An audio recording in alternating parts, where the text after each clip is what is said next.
আমি গত দুদিন ধরে আমি একটা মোবাইলে, আমি সত্যি কথা বলতে আমি তো মোবাইল টোবাইল ঘাঁটি না, আমি সত্যিই ঘাঁটি না, আমার সময় নেই মোবাইল ঘাঁটার। তো আমার ছেলে আমাকে বলছিল যে বাপি আমার জয়মা তারাকে নিয়ে একটা রোস্ট করেছে, আমাদের যে যা ইচ্ছে করুক। তা আমি সময় করে, আমি তখন রাত্রিবেলা, তখন বাজে 11টা সাড়ে 11টা, তা আমার ছেলে আমাকে বললো বাপি তুমি দেখো। তা আমি দেখলাম কিছুটা দেখলাম, পুরোটা দেখলাম না, কিছুটা দেখলাম।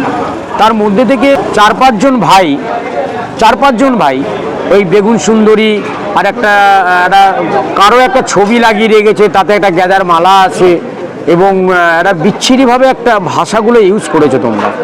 দেখো মাকে নিয়ে তোমরা বলছো তো, কারণ এই দোকানটা কিন্তু জয়মা তারা। এবার জয়মা তারা, আমি জানি না তোমরা কতটা জয়মা তারা মানে মা মানে কতটা বলছো, সেটা আমার জানা নেই। তবে তোমাদেরকে রিকোয়েস্ট, তোমরা ভিডিও করো, তোমরা অবশ্যই ভিডিও করো।